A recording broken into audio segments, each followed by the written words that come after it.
નમસ્કાર. હું આજે આપને બતાવવા જઈ રહ્યો છું ABPM વિશે. આ શું હોય છે ABPM? Ambulatory blood pressure monitoring. જે લોકો એવું કહેતા હોય કે અમે હોસ્પિટલ જઈએ ને ગભરાઈને અમારો બીપી વધી જાય છે, એને કહેવાય વ્હાઇટ કોટ હાઇપરટેન્શન. એમ ડૉક્ટરને તમે જુઓ, વ્હાઇટ કોટ જુઓ અને પછી ટેન્શનમાં એને બીપી વધી જાય, એને વ્હાઇટ કોટ હાઇપરટેન્શન કહેવાય. તો એમાં શું હોય છે, તે જો એકચ્યુઅલી એવું થતું હોય કે હોસ્પિટલમાં જ આવીને બીપી વધ્યું હોય અને ઘરે નોર્મલ રહેતું હોય, એ લોકોનો 24 કલાક બીપી મેઝરમેન્ટ કરવા.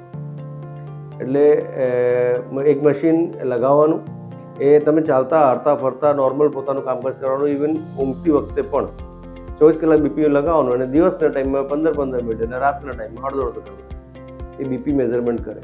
અને જો એમાં બીપી વધારે આવતું હોય, ઘરે પણ બીપી વધારે આવતું હોય, નોર્મલ બેઠા બેઠા પણ આવતું હોય, બીપીની દવા લેવી જ પડે. Okay, thank you.